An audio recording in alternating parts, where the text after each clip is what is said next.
सूत्र नहीं, चूड़ी नहीं, तो क्या हो तुम?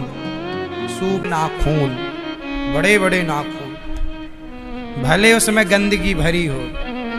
सूप न खा। राम जी से कहती ब्याह कर लो। राम जी बोले नहीं करेंगे, हमारा हो चुका। लक्ष्मण जी के बात कर लो, जाओ। लक्ष्मण जी के पास गए, सुनो लक्ष्मण हमसे ब्याह कर लो। लक्ष्मण जी बोले ब्याह तो कर लेंगे, पर तुम्हें दासी बन के रहना पड़ेगा। राम जी के पांव हम दबाएंगे, सीता मैया के पांव तुम्हें दबाना पड़ेगा। हे पांव हम नहीं दबाएंगे। लक्ष्मण जी बोले कपड़ा भी धुलना पड़ेगा। बोले कपड़ा पड़ा हम नहीं धोलेंगे। लो ये आज के वाली लड़की ये कह रही है नहीं हम काम कुछ नहीं करेंगे, बस पड़ी पड़ी खाएंगे। राम लक्ष्मण जी बोले ऐसे ना होगा, जाओ पर राम जी से बात करो, वो कर लेंगे तो तुम महारानी बन के रहना। जाओ। फिर गई राम आप कर लो ब्याह। फिर लक्ष्मण जी के पास गई। देखो कितनी बेशरम है, शादी के लिए खुद चर्चा करने गई। पहले कितनी लड़कियां अपने ब्याह की बात थोड़ी करती थी, घर वाले करते थे। सूप न खाने ये परंपरा चालू कर दी कि अपने ब्याह की बात खुद कर लो। इसलिए आज की छोरियां सेट कर लेती हैं अपने लिए, किसी की जरूरत नहीं है। ये सब सूप न खा से सीख रही हैं। सूप न खा सब सिखा के चली गई हैं। सूप न खा ने देखा कि ना राम सुन रहे हैं ना लक्ष्मण। सूप नखा को लगाए सीता के कारण, सीता को खाने के लिए चली गई। जैसी सीता मैया की तरफ बढ़ी, लक्ष्मण जी ने नाक काट दिया, कान काट दिया। नाक कान बिन लक्ष्मण अति लाघव सो, नाक कान बिनु कीन।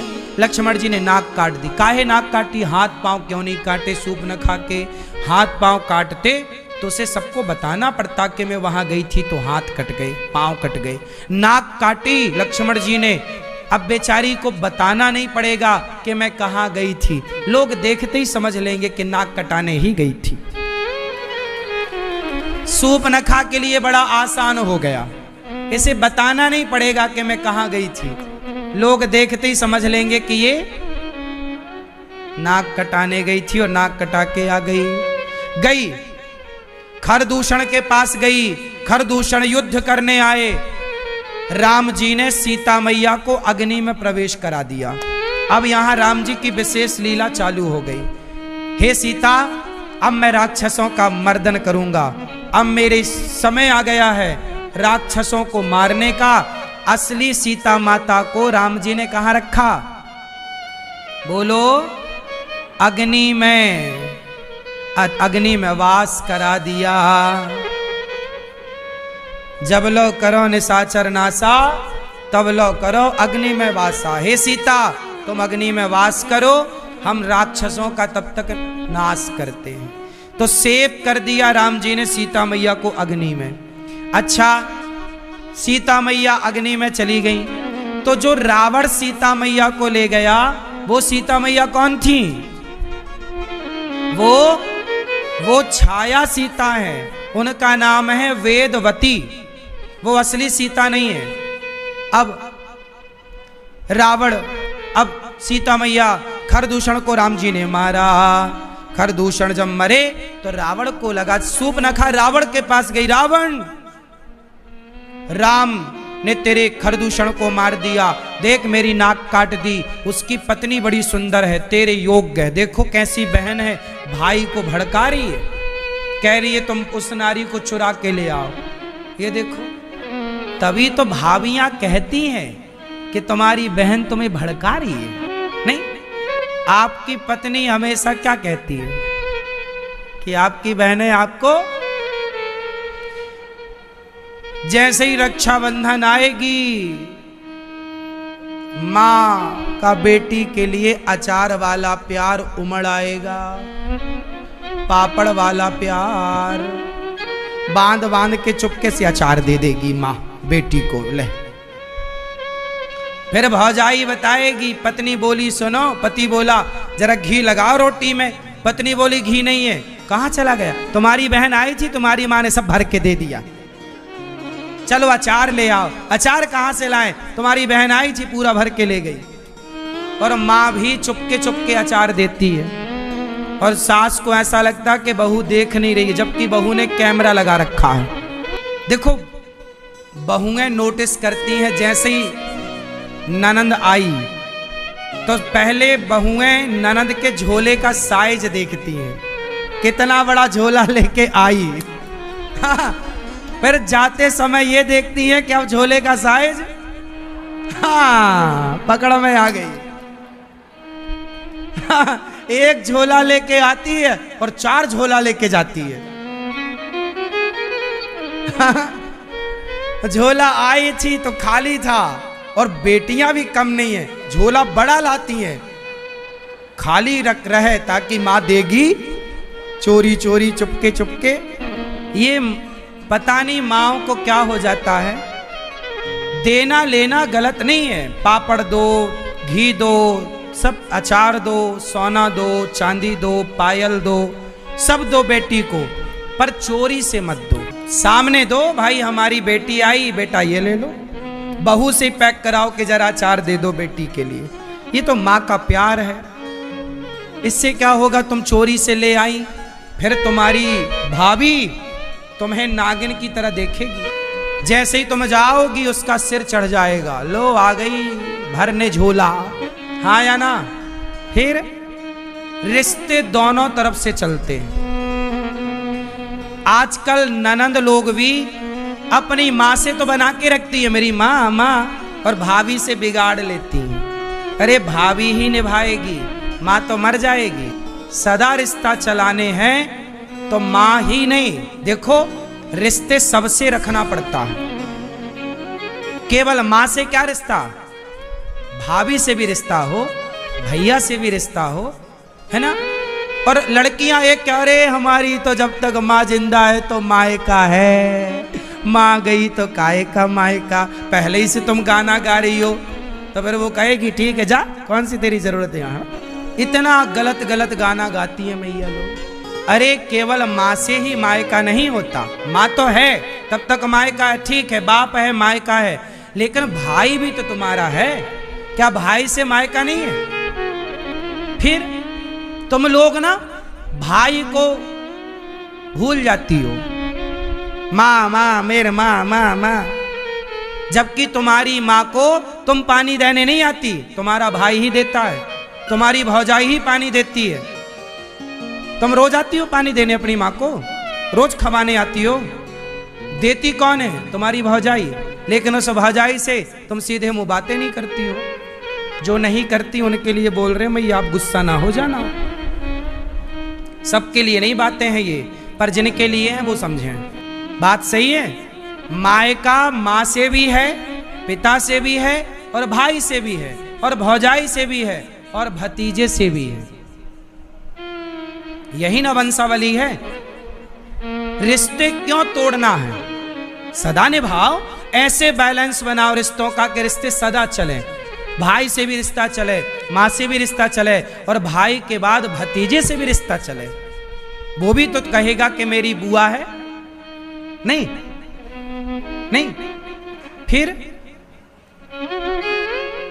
अब हमारी दादी तो नहीं है, हमारी दादी नहीं है, पर हमारी बुआ का आना जाना है। तो अब देखो हमारी दादी चली गई, दादी मतलब हमारी बुआ की माँ।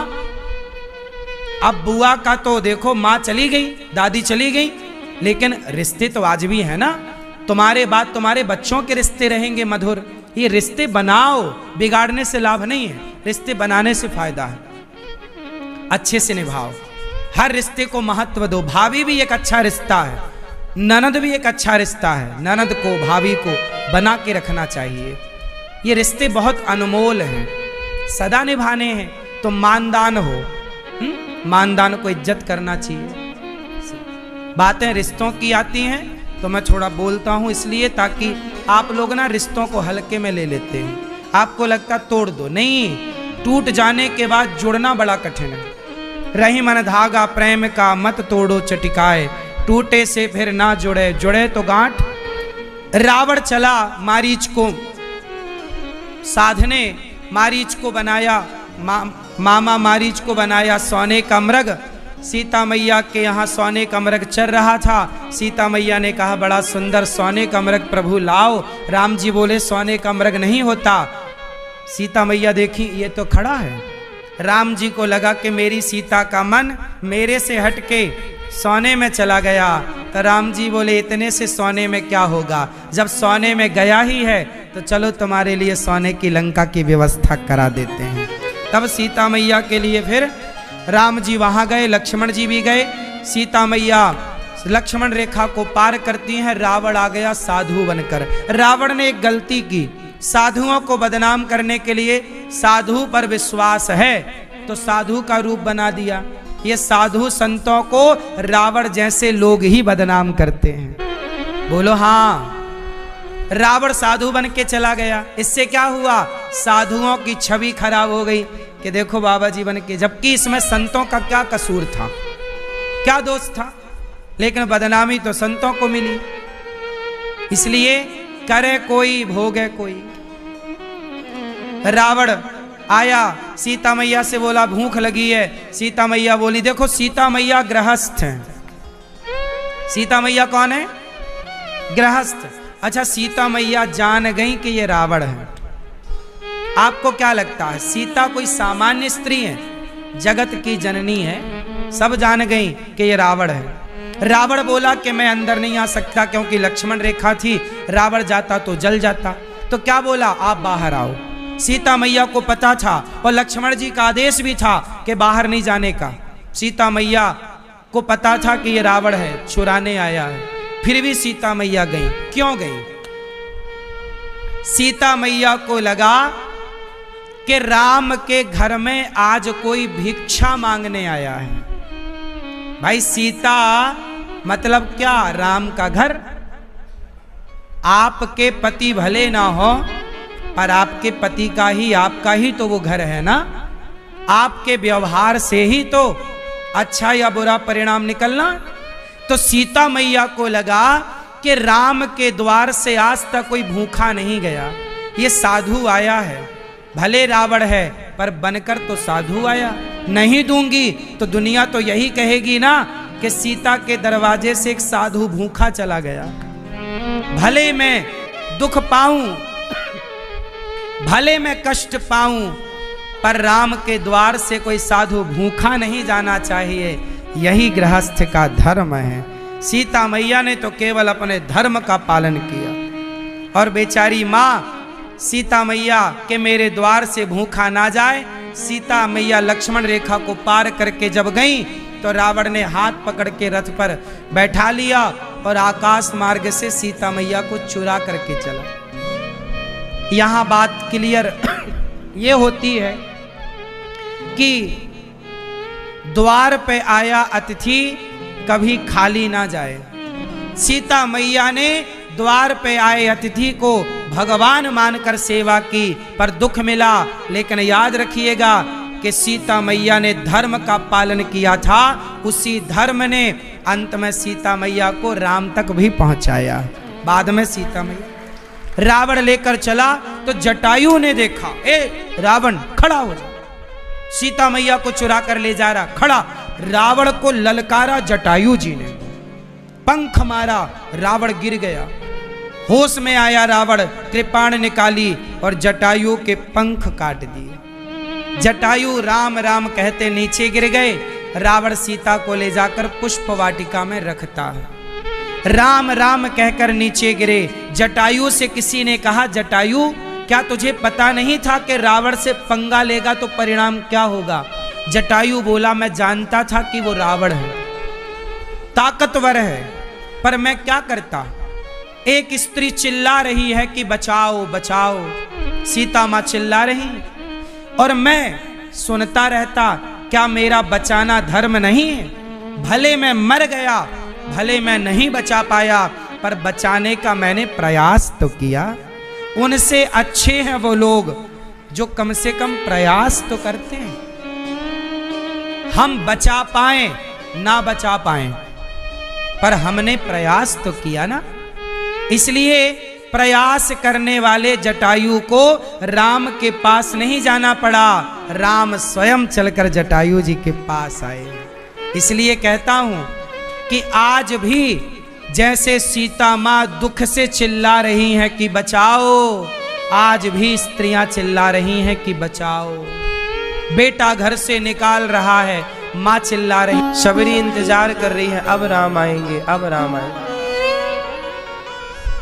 और राम जी के इंतजार में जिनका जीवन गुजरता है, भगवान के इंतजार में जिनका जीवन गुजरता है, वही जीवन सार्थक है। आज शबरी का भाग्य बड़ा है।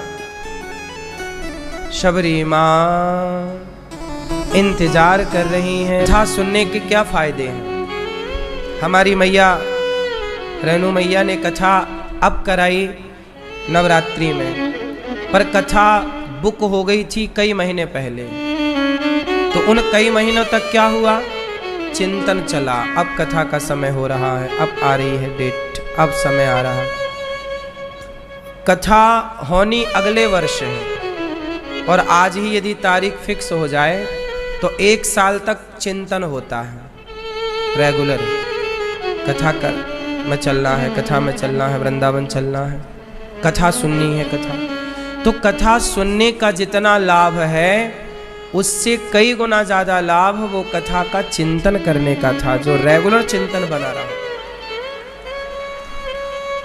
शबरी माँ को राम तो मिले आखिरी में, बुढ़ापे की अंतिम चौराहे पर चिंतन सारी जवानी, सारा लड़कपन।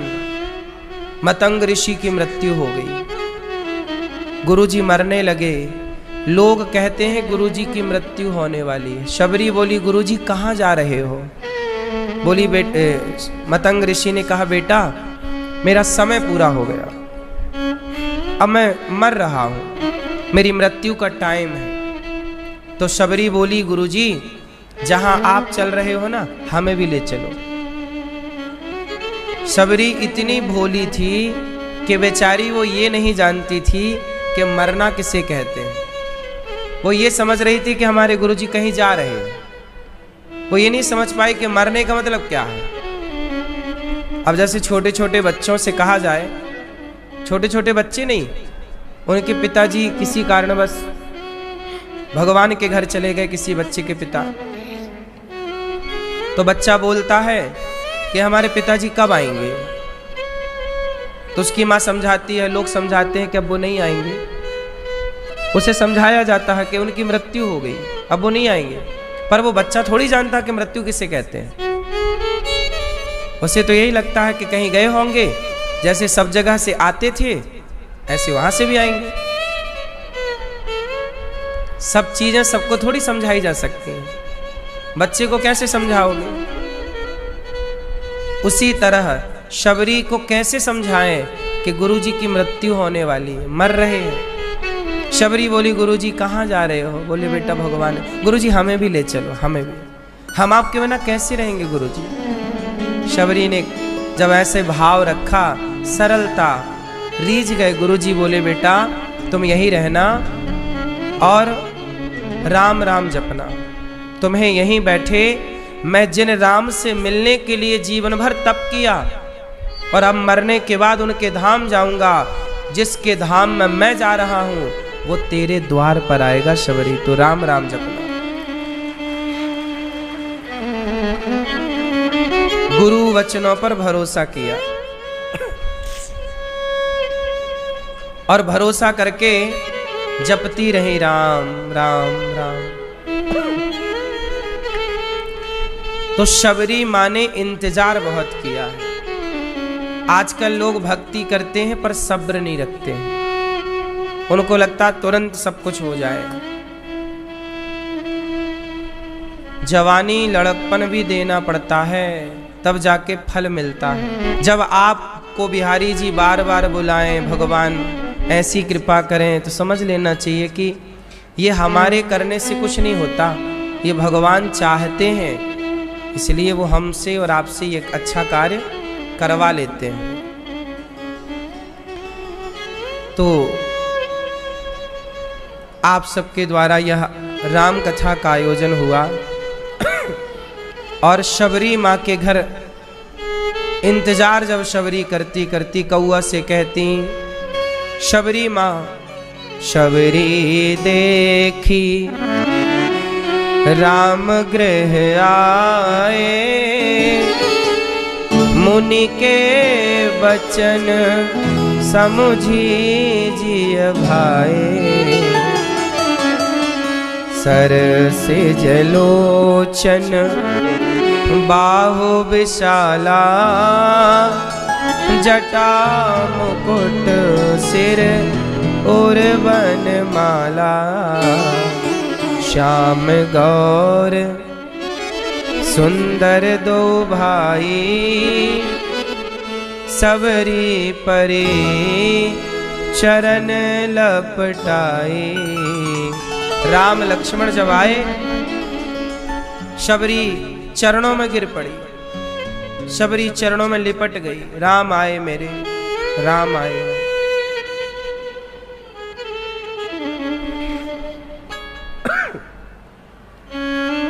राम आए हैं, शबरी मां चरणों में लिपट गई।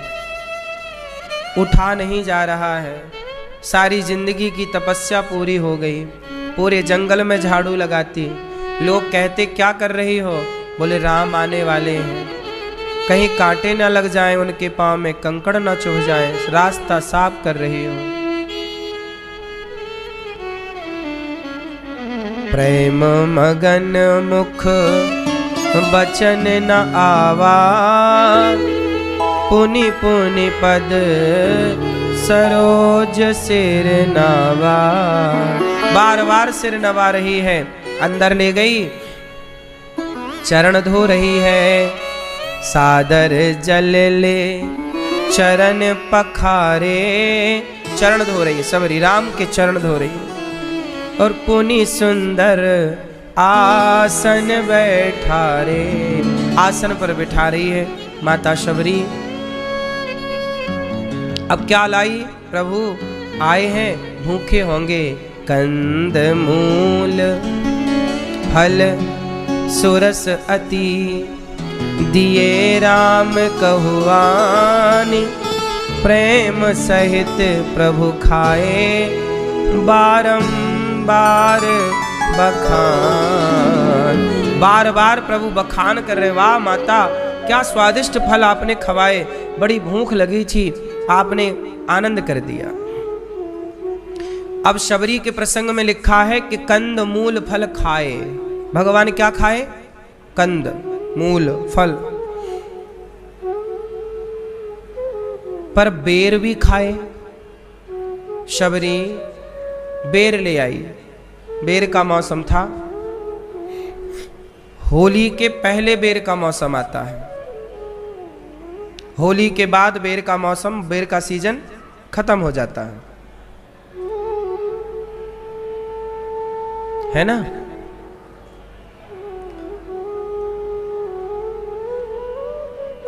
महाशिवरात्रि से होली तक यही सीजन होता है बेर का। तो अब आप समझ लो कि इसी सीजन में राम जी सबरी के घर आए। बेर खाए मतलब बेर कब रही होगी? तब सीजन पे तोड़ कर लाई। आधी बेर चख ली कि खट्टी तो नहीं है, मीठे मीठे बेर लाई और राम को दे रही। और राम जी माता शबरी के जूठे जूठे बेर खा रहे। क्यों? कह रघुपति सुनो भामनी माता, भामनी बाता, मानव एक भगति करनाता। हे माँ, शबरी बोली प्रभु मैं अधम हूं, पापनी हूं, कुछ आता नहीं, जाता नहीं, पूजा नहीं, पाठ नहीं, क्या आप मुझे स्वीकार करेंगे? तब राम, अच्छा बताओ राम जी कौन सा संबंध रखते हैं अपने भक्त से? मानहु एक भगति करनाता। भगवान कौन सा नाता रखते हैं? केवल एक, भक्ति का। आप कितने ज्ञानी हैं, विद्वान हैं, मूर्ख हैं, अमीर हैं, गरीब हैं, ब्राह्मण हैं, क्षत्रिय हैं, हिंदू हैं, मुस्लिम हैं, ईसाई हैं, यहूदी हैं, पारसी हैं, कोई फर्क नहीं पड़ता कि आपकी जाति क्या है, धर्म क्या है, धन धान्य कितना है। क्या मानते हैं भगवान? मानहु एक भगति कर नाता, एक संबंध केवल भक्ति का। अब सुनो, भगतिहीन नर सोहई कैसा, बिनु जल बारिद देखें जैसा। जैसे बादल बहुत छाए हैं पर बरस नहीं रहे हैं, तो क्या बिना बरसते हुए, बिना पानी के बादलों की शोभा है? छाए बड़े हैं, बरस नहीं रहे हैं, तो क्या करेंगे बादलों का? जैसे बिना पानी के बादल शोभनीय नहीं है, ऐसे बिना भक्ति के मनुष्य शोभनीय नहीं है, बिना भक्ति के शोभा नहीं हो सकती। इसलिए भक्ति इतनी ही जरूरी है जितनी जरूरी जीवन में पेट भरने के लिए भोजन और प्यास बुझाने के लिए पानी की जरूरत है। बिना भक्ति के व्यक्ति की कोई शोभा नहीं है। आप कितना भी धन पालो, पर आपकी शोभा धन दौलत से नहीं है, शोभा है भगवान की भक्ति से। अब देखो ना, आप पैसे के पीछे भाग रही हो या भाग रहे हो, पर मीराबाई गिरधर गोपाल के पीछे भागी, तो आप पैसा पाके क्या कर लोगी? मरना तो पड़ेगा। तुम्हारे पीछे की पीढ़ियां भी तो पैसे के पीछे भाग भाग के मर गई। हम लोग भी उसी राह पर चलें, लेकिन मीरा अलग तरह से भागी, वो भगवान के लिए भागी। तो देखो, सारी स्त्रियां मरती हैं, पर मरने के बाद कोई किसी को याद नहीं करता। सारे पुरुष मरते हैं, कोई किसी को याद नहीं करता। मरने के बाद कौन किसे कितने दिन याद करेगा? लेकिन मीराबाई को आज तक याद किया जाता है। बोलो हाँ, कई दशक बीत गए, सदियां बीत गईं, आज तक याद किया जाता है। पैसे के पीछे भागने वालों को कोई याद नहीं करता मेरी माँ, भगवान के पीछे भागने वालों को सब याद करते हैं। इसलिए पैसे कमाओ, हम ये नहीं कहते कि पैसे ना कमाओ, पैसे कमाओ, पर भागना भगवान के पीछे है। पैसे जरूरत के कमा लो, जितनी जरूरत पूरी हो, आपके काम पूरे हो जाए। रोटी कपड़ा मकान ये जरूरत है सबकी, इतना होना चाहिए सबके पास। रोटी कपड़ा मकान पूरा कर लो फिर। लेकिन आजकल का व्यक्ति जरूरतों के लिए नहीं भाग रहा है, इच्छाओं के पीछे भाग रहा है। आज लोगों को पैसा किसके लिए चाहिए? जरूरतों के लिए कि इच्छाओं के लिए? बोलो। आज का व्यक्ति पैसे से क्या चाहता है? जरूरत पूरी करना कि इच्छाओं को पूरी करना? हाँ, जरूरतें पूरी करने के लिए तो आपकी ज़रूरतें, जितने लोग यहाँ बैठे हैं लगभग सबकी ज़रूरतें पूरी हो गई हैं। कुछ लोगों को छोड़ दिया जाए जिनकी अभी बाकी होंगी। हम सबकी ज़रूरत क्या है? रहने को घर, खाने को भरपेट रोटी, पहनने को कपड़े और पढ़ने लिखने को बच्चों को शिक्षा। रोटी कपड़ा मकान शिक्षा, ये सबकी ज़रूरतें हैं और सबकी ज़रूरतें लगभग पूरी हैं। बोलो हाँ। फिर भी लोग परेशान हैं, किसके लिए? इच्छाओं के लिए। आप उन इच्छाओं के लिए पागल हैं, परेशान हैं, जिन इच्छाओं को रावण पूरी नहीं कर सका। इच्छा तो रावण की पूरी नहीं हुई, और जरूरत तो रिक्शे वाले की भी पूरी हो जाती है। जरूरतें पूरी हो सकती हैं, गारंटी है, पर इच्छाएं तो रावण की पूरी ना हो सकी, तुम्हारे बाप दादों की पूरी ना हो सकी, तुम्हारी कितनी होंगी? आज के जीवन का तनाव क्या है? टेंशन क्या है? सबको इच्छाएं पूरी करनी है। इच्छाएं क्या है? देखो, खर्चे कहां बढ़ रहे हैं? इच्छाओं को पूरा करने में। जब आप 40 साल के हो जाते हैं ना, तब आपको लगने लगता है, आपको अंदर से समझ आने लगता है कि अब मैं बूढ़ी होने लग गई या बूढ़ा होने लग गया, थकावट होने। अब आपको अंदर ना आ गया कि अब आप आपका शरीर धीरे धीरे बुढ़ापे की ओर, 40 के बाद आपको फील होने लगता है, लेकिन उसके बाद फिर आप नया रास्ता अपनाते हैं। नहीं, महंगी महंगी क्रीमें खरीद के लाते हैं, YouTube पे सर्च करते हैं कि जवान कैसे दिखें, उसके लिए कौन सा सिरप पिएं, कौन सा टॉनिक लें, कौन सा हम विटामिन लें। फिर आपके खर्चे व्यर्थ में आपको जवान दिखने के लिए खर्च होने लगते हैं। खर्चे, पैसे कहाँ खर्च हो रहे हैं? इस बात के लिए कि आप जवान दिखें। आप बूढ़ा नहीं होना चाहते। बूढ़ी बूढ़ी मैयाएं, 80-70 साल की मैयाएं पाउडर लगा रही हैं।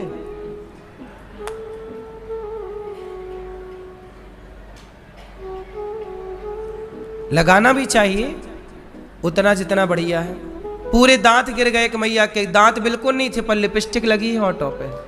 कैसी मैया दिख रही होगी वो, जो दांत एक भी नहीं बचे पर लिपस्टिक लगाने का शौक 80 साल में भी है। अब बताओ, ये जरूरत है कि इच्छाएं हैं? इन्हीं इच्छाओं की पूर्ति में व्यक्ति मरता है। सोचो, इमेजिन करो कि आपके अंदर कोई इच्छा ना हो। जरा सपोज इमेजिन करो, ऐसा भाव बनाओ कि आपकी कोई इच्छा नहीं है। जो मिल चुका है मैं उसमें संतुष्ट हूं, और मुझे जो मिला है वो औरों की अपेक्षा बहुत मिला है, औरों की अपेक्षा ज्यादा है। लोग तो बेचारे फुटपाथ पर सो रहे हैं,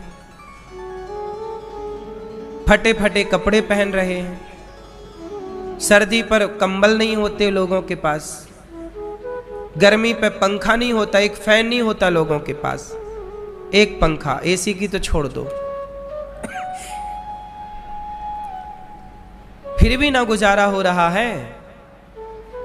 इच्छाएं ना हो तो जीवन में कितना सुकून है, कितना सुख है। शबरी के अंदर क्या इच्छाएं थी, वो भी तुम्हारी तरह इच्छाओं के पीछे भागती तो क्या शबरी को राम मिलते? इच्छाएं आपको मुद्दे से भटका देती हैं, इच्छाएं आपको मुद्दे से भटका देती हैं। इसलिए जरूरतें पूरी कर लो और इच्छा एक ही रखो, प्रभु को पाने की।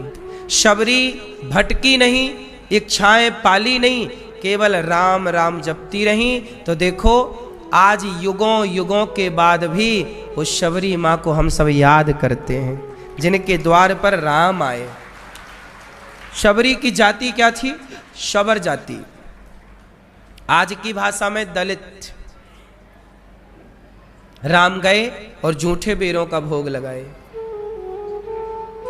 ये कथाएं ये मैसेज देती हैं कि आप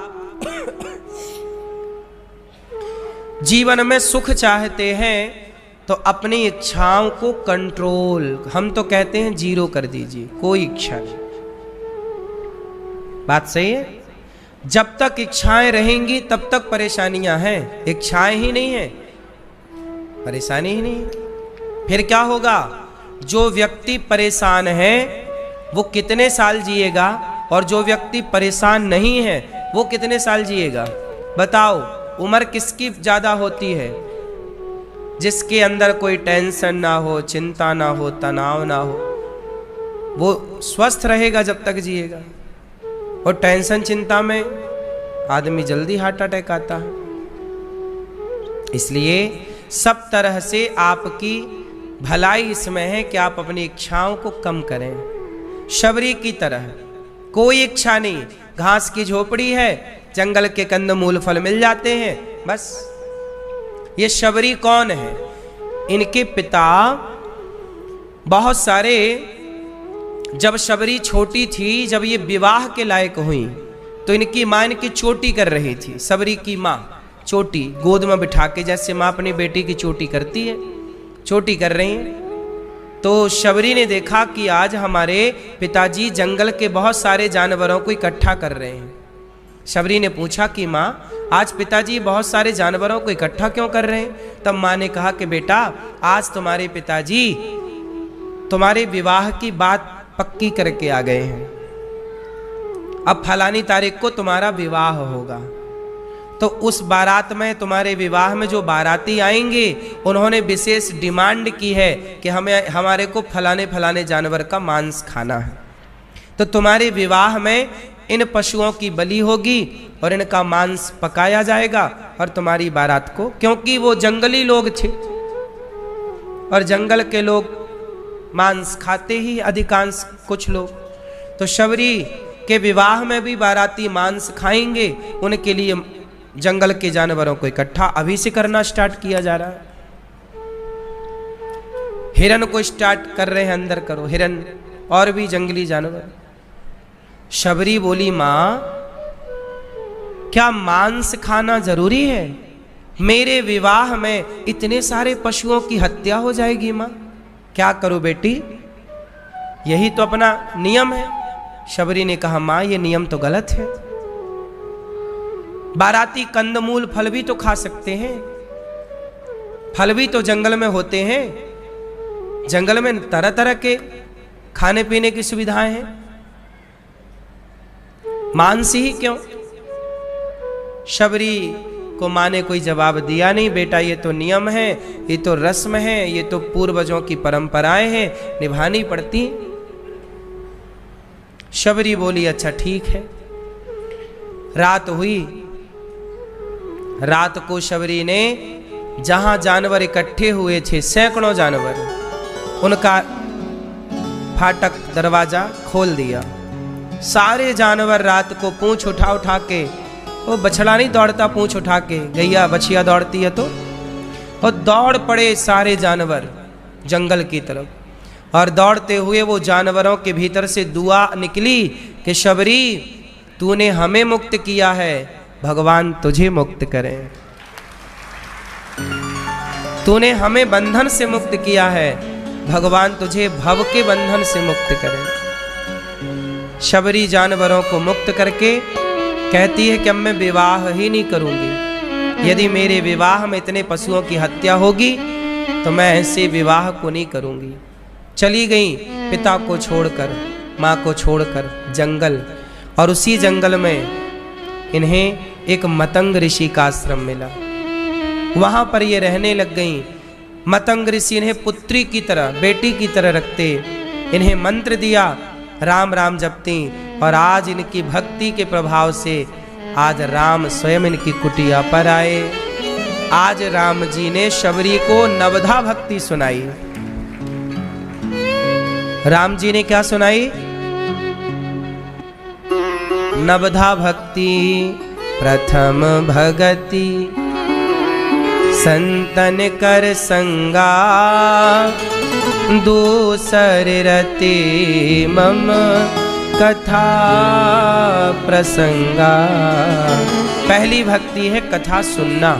ये हम नहीं कह रहे हैं, राम जी शबरी को कह रहे हैं। माँ 9 भक्ति होती हैं। भक्ति कितने तरह की? पहली क्या? संतों का संग करना, कथा सुनना, ये पहली भक्ति है। प्रथम भगति संतन कर संगा, दूसरी दूसर रति मम कथा प्रसंगा।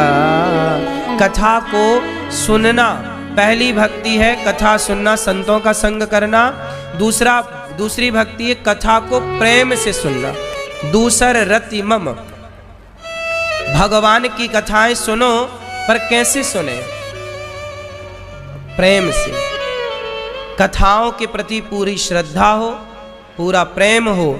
दूसर रति मम कथा प्रसंग, प्रेम पूर्वक कथा सुने।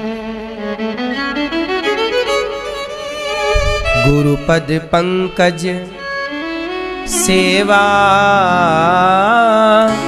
गुरु जी की सेवा करना तीसरी भक्ति हमारी।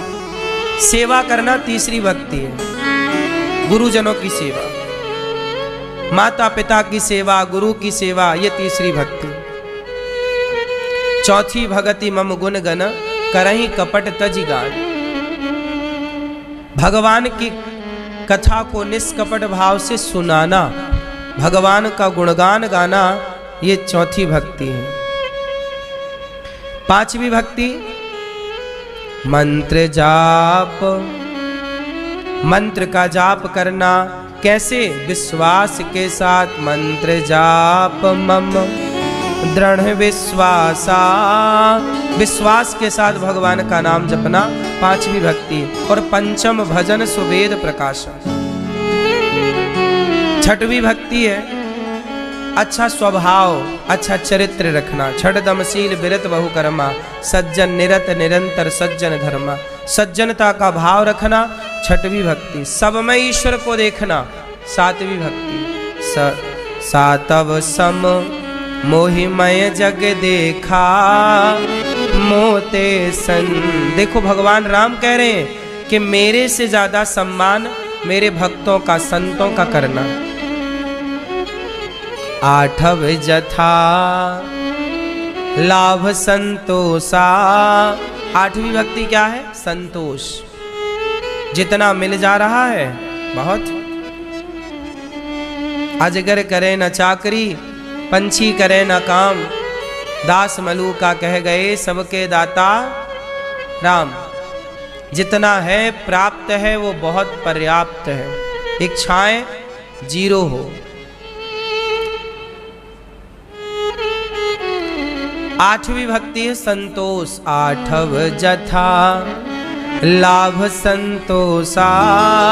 और आगे शर्त सपन्यों नहीं देखहीं पर दोषा। किसी का दोष सपने में भी मत देखो। आजकल लोग बुराई करते ना, निंदा चुगली फलाना फलाना ऐसा।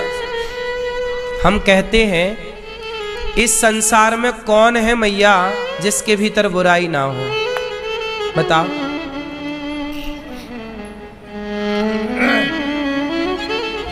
क्या इस संसार में ऐसा कोई है तो मुझे आप लोग नाम बताओ जिसके भीतर बुराई ना हो? मैया है? एक का नाम बता दो जो इस संसार में अभी है और उसके भीतर बुराई ना हो। क्या इस संसार में ऐसा कोई है? फिर इस संसार में ऐसा कोई नहीं है जिसके भीतर बुराई ना हो, तो हम क्यों कहें कि तुम बुरे हो? बुराई तो सब में है, किसी में ज्यादा है, किसी में कम है, किसी की दिख रही है, किसी की नहीं दिख रही है, पर बुराई तो सब में है। पर यहां क्या कहते हैं राम जी कि सपने हूं नहीं देखहीं पर दोषा। हमें दूसरों की दोष, दूसरों की बुराई हमें देखना ही नहीं। हम क्यों देखें? देखना है तो अपनी बुराई देखो, अपना आकलन करो, अपने को ठीक करो, अपने को बेहतर बनाओ। हम आपकी बुराई देखकर भी क्या पाएंगे? इतने लोग यहाँ बैठे हैं, हमारे सामने तो हजारों लोग रोज आते हैं और हर दिन नए लोग आते हैं। कोई घंटे भर के लिए आता है, कोई दिन भर के लिए आता है, कोई 10 दिन के लिए आता है। तो क्या मैं सबकी बुराई देखता रहूं? नहीं, मैं क्यों देखूं बुराई? आज तक मैंने किसी की बुराई नहीं देखी, ना मैं करता किसी की बुराई। मुझे बुराई दिखती ही नहीं। मैं कभी नहीं देखता कि ये व्यक्ति बुरा है। शराब पीने वाला भी मुझे नहीं लगता कि ये बुरा है। हम तो ये कहते हैं कि वो बुरा नहीं है, उसकी संगति बुरी हो गई इसलिए वो पीने लग गया, वरना वो हमारी संगत में आ जाए तो लाखों लोग ऐसे हैं भारत में जो हमारी संगत में आके शराब छोड़ चुके हैं।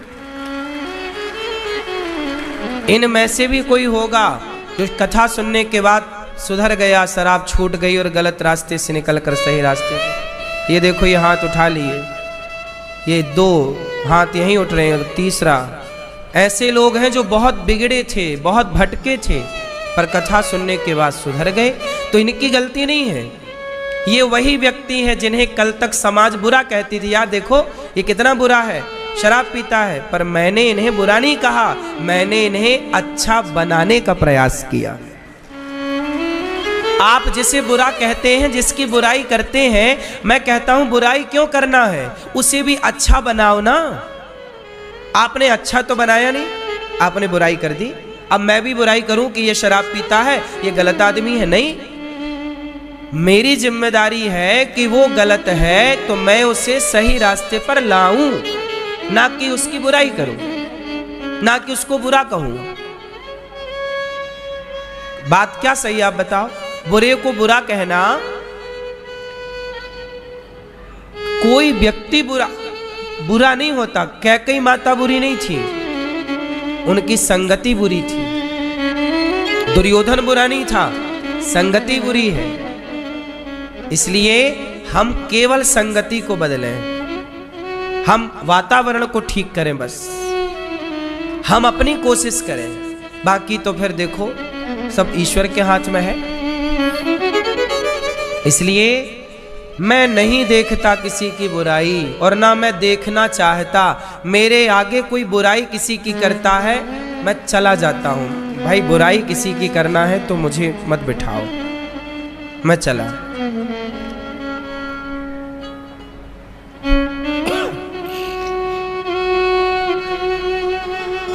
आप लोग भी कभी किसी की बुराई मत किया करो।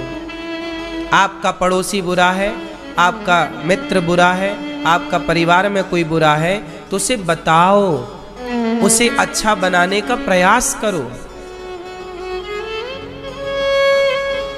अब ये बताओ कि कोई बुरा है, माना कि मैं बुरा हूं और आप मेरी पीठ पीछे मेरी बुराई कर रहे हैं, तो फिर आप भी तो बुरे हो गए ना। आप फिर कौन सा अच्छा काम कर रहे हैं? आप किसी की बुराई कर रहे हैं तो ये कोई अच्छा काम है क्या? शास्त्र इसकी इजाजत देता है कि आप किसी की बैठे बैठे बुराई करें? फिर वो बुरा कितना है ये नहीं पता, पर आप बुराई करके ज्यादा बड़ा पाप कर रहे हैं। आज पूज्य श्री अनिरुद्धाचार्य जी महाराज ने हम सभी लोगों को बहुत ही उत्तम एवं शिक्षाप्रद कथा सुनाई है। आशा करता हूं कि इस शिक्षाप्रद कथा से हम सभी लोग कुछ न कुछ शिक्षा अवश्य ग्रहण करेंगे और अपने जीवन को सुखी और सात्विक बनाने का प्रयास करेंगे।